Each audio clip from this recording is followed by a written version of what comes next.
We're so back. Call of Night is finally back, and my gosh, these first 3 episodes have been absolutely phenomenal. Just tapping right back in that vibe that I absolutely love with this series. I covered this show on a weekly basis back when it first aired the first season, and I absolutely loved it back then. I wanted to cover it on a weekly basis for this season as well, but unfortunately, Friday, Saturday, and Sunday is absolutely insane. I'm probably just gonna have to delay the episode impression a couple days before it kind of posts until at least, I don't know, Takapi's Original Sin goes away. But I'm absolutely loving this season so far. And yes, let's admit it, episode 3 was where it kind of took off. The first 2 episodes were good warm up kind of thing, but episode 3 is where things really took off. And I think it's really around the fact that, yes, confirming what I was sort of speculating with the first season. The moment that she put that ring in that guy's hand, he became vulnerable. That's really what it was. And that was kind of a hint there for me that it's going to be things that tie you to your human life. That's literally what it's going to be. But it actually evolved quite a bit more in getting into the idea of their human life and how they forget it and how that's sort of an instinct to get rid of that kind of information out of your head to sort of protect yourself. That's the stuff that I think is really, really interesting. I'm not going to do a scene-by-scene impressions, but I think the first episode was a really solid reintroduction to the show. Really getting into Ko sort of overthinking romance and love, talking about the idea of not having a first love and whatnot. But I think for Ko, a lot of the first episode is the idea of overthinking romance. I think it was like really cemented with that whole idea of Tokyo and, you know, people overly being excited about something they don't even understand. He hates that kind of thing. But eventually getting into the idea of, yes, seeing all these people and realizing that it doesn't need some like grandiose narrative to be in love. You don't need the sparkle kiras all around somebody when you touch them to realize that you're in love. It doesn't require all that stuff. Again, Ko overthinks what romance is. And yeah, from Nazuna's perspective, finding out that she likes to tell dirty... somebody else confirming that she talks about dirty jokes because she's interested in romance, but she just can't talk about it. Hatsuka calling it out. But no, getting into the second episode, that's where I think things start to kind of really kind of ramp up for the story itself, getting into Kiku. My gosh, I called it. I admit, when the first season ended, that like later scene there with Kiku and Mahiru, I was pretty confident that that was going to be a vampire. And yes, after the first season ended, I opened the manga to flip forward a little bit to get to this part. So I knew this part was coming, but it still nailed it. Like Leiden Films absolutely nailed this scene. The idea that yes, Mahiru's coming to Ko to apologize for getting mad and them getting a fight. Both Akira and Mahiru says the same thing. You could drink my blood anytime when you become a vampire, Ko. Akira. He better turn Akira. When Ko becomes a vampire, he better turn Akira. She's got to be at his side the whole time. But anyways, that's when Kiku shows up.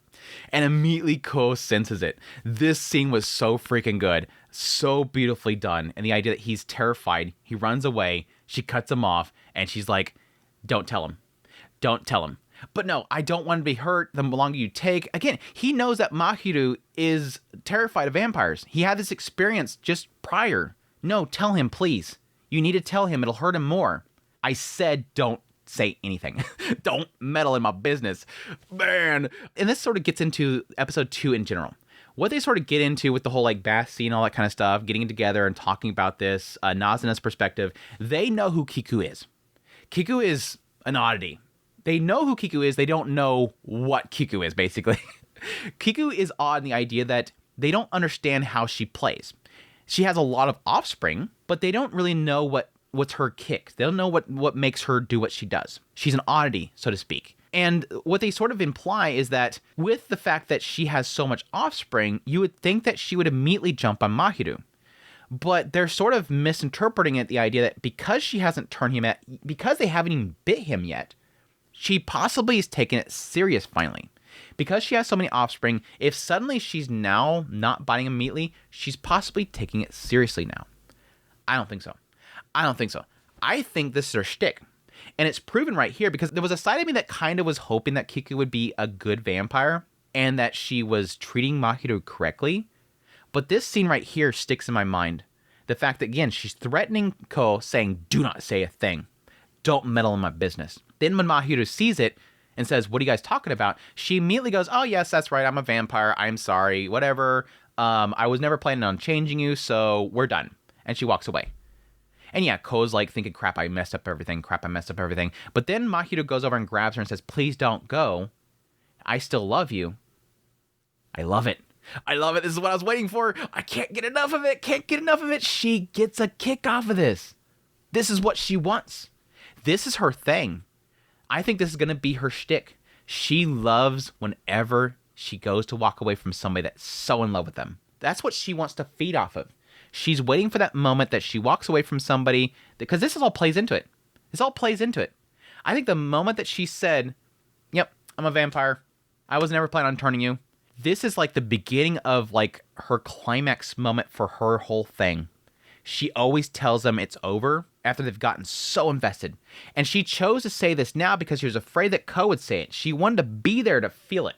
This is literally where she gets her kicks. I bet you. And it's going to make it so sweet for her. Because as he's saying, please don't go, she's going, I cannot wait to drink that blood. This is her thing. This is totally her thing. Anyways, yeah, that was a really good scene. I thought it was great. The way they portrayed Ko and her just being like, back off, boy. Back off, boy. But yeah, it gets into the whole like thing with the whole hot spray. I got a kick out of Hatsuka taking it all off and running through the room. We're all boys here. They're like, what the hell? I see something down there. He's like, oh, you didn't know? I got a kick out of that. The boys getting together. Akihito's change. That was really good as well. But no, let's get into episode 3. We got to talk about this. Yes. Anko shows up. Liar Yamori face off against Anko for the first time with the cast that we care about, really is what it is. When she first arrived in front of them, she said specifically, I'm going to kill Akihito, and then I want to talk to Mahiru. And then, yeah, later on, Hatsuka points out, said they weren't coming after me now. Probably gonna come after me later. Yeah, Anko's saying, I have what I need to kill Akihito, and I need some information from Mahiru. I need information about Kiku from Mahiru. That's what they're basically saying right here. So yes, when they're like, hey, get out of here, she just zooms by. I swear, I'm gonna call it right here. Anko's gonna be half vampire. There is no way in hell that Anko can zoom in there that fast and catch vampires off guard. She's gotta be half vampire. No doubt in my mind. That's probably why she smokes so much, is to cover up the scent of the vampire from her, just to catch people off guard. But I think she's going to be vampire. I think she's going to be half vampire. It showed us briefly a shot of her in her house, I'm assuming, when she was younger. Probably her dad right there that's dead. I'm thinking that probably her dad was a vampire. Her mother was human. Her dad killed her mom, and then she had to kill her dad. And it's going to make her half-blooded. Because honestly, they haven't really gotten to the idea of if vampires themselves can have children. They talk about offspring, and the idea of drinking blood is like doing it and all that kind of stuff. But can they actually do it? That's the question mark. And this could be like a rare case where they actually do it. And she is half vampire. There could be an element that it's usually dangerous to do that, so they don't do it. I don't know if they ever talked about specifically that in the first season, but that's why I'm going with her. And I think it's going to make her really powerful. But there's no way in hell somebody can catch everybody off guard like that. She closed that distance. Was crazy. But yes, that whole scene was insane. Oh my gosh, insane. Just rush up there, grab the glasses. Wait, those are mine. Yep, these are yours. Good. Stab it over there. Again, she's stabbing him up into the air. She gotta be half vampire. She crazy though.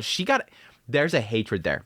And again, I got a sense of that in the first season. She has a deep-rooted hatred for vampires. And I think that's probably going to be in the idea of she sees the actual damage.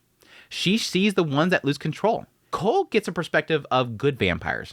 They're all nice, and they hang out together and talk. He's seen the fear. He's seen Kiku.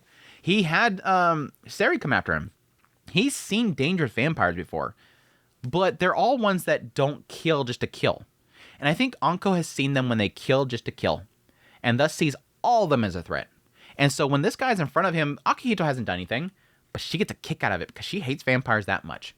And I think she gets a kick out of it. I think she gets into, like, she probably thinks about her dad. Again, if her dad was sort of the initial cause of that trauma, she hates it. She hates it.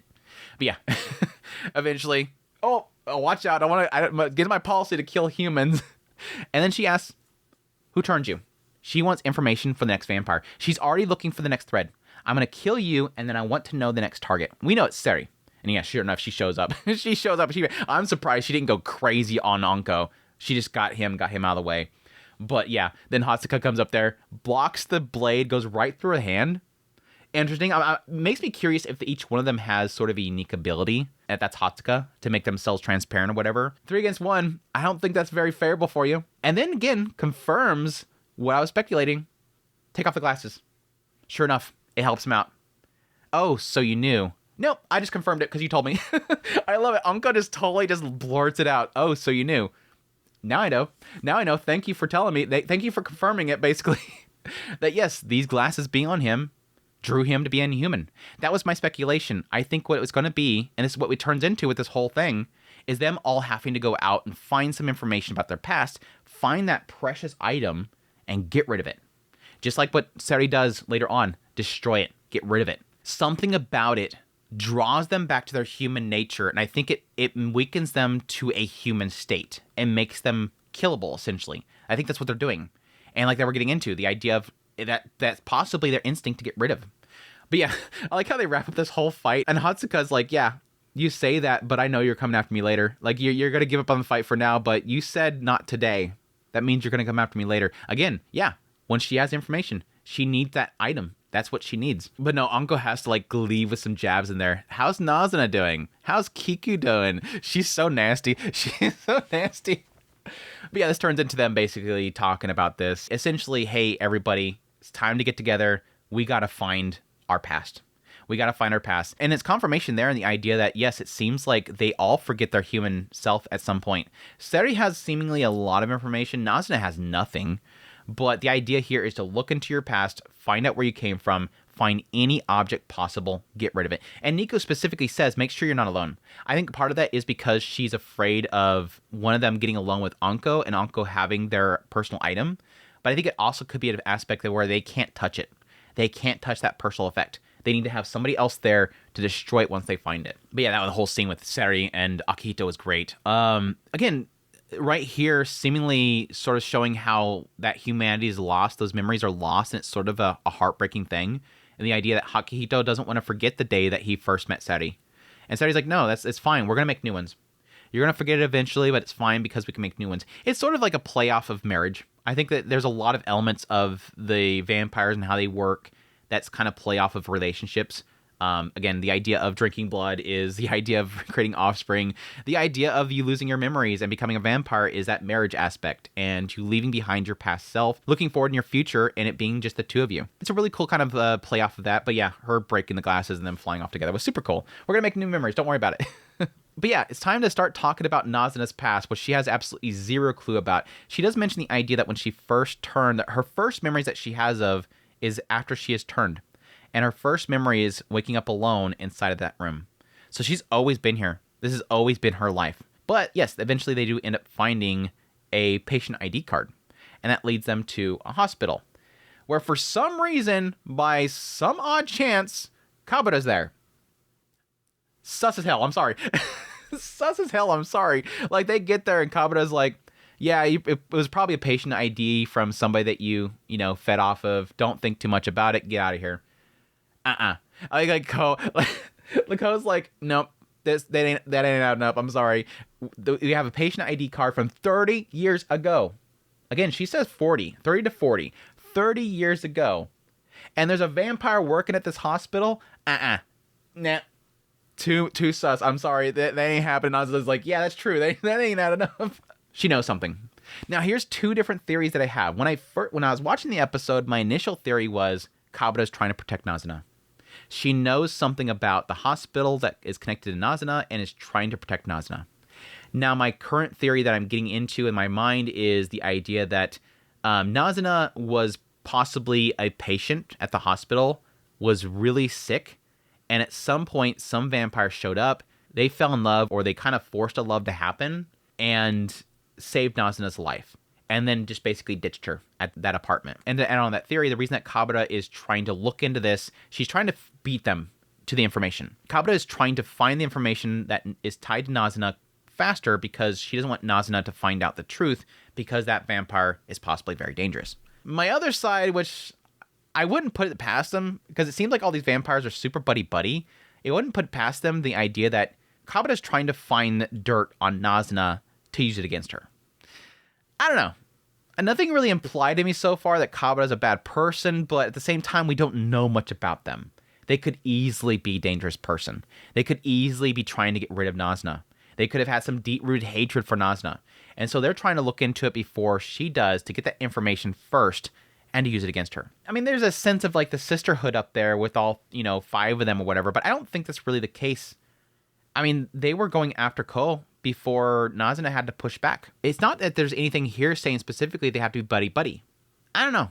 I can totally see it. At the same time, this could be a lot of misdirection. Oh yeah, Nazuna's possibly a sick patient and she was saved by somebody by turning him into a vampire, right? I don't know. Could be. It could be that she was a nurse too. Yeah, that's a possibility as well. Overall though, really good stuff. Good stuff. I'm absolutely loving it so far. Cannot wait for more. Like I said before, I hope I can get to a weekly impressions video on this series. If you guys do enjoy, make sure to support by hitting that like button down there. I'd hope to cover the show on a weekly basis. It probably just won't be on the day of. I think if anything, it'll probably take over Takapi's Original Sins slot on Saturday. But we'll see. We'll see. But I hope you guys enjoyed this video as always. If you did, hit the like button down below. Comment. Let me know what you think of this entire episode so far. Do you think its season is turning out good? Is it recapturing that vibe? I think overall, visually, it has been amazing. I think that they nail the nightlife aesthetic. The style of the characters are always phenomenal. I think the only part that I was a little bit miffed on is the lens flares during the fight with Anko. A bit much. Like there was a few of them that were very oddly placed in there that I'm like, why is this little flare there? It shouldn't be there. You're adding too much flare. Just chill. But overall, it's been great. They've been nailing the mood, the sense of dread. Like when Kiku's going after Ko, it's like, damn, I love it. But it's been really good. But what am I rambling on? That's it. I hope you guys enjoyed this video. Stop, Andrew. I hope you guys enjoyed the video. Take care.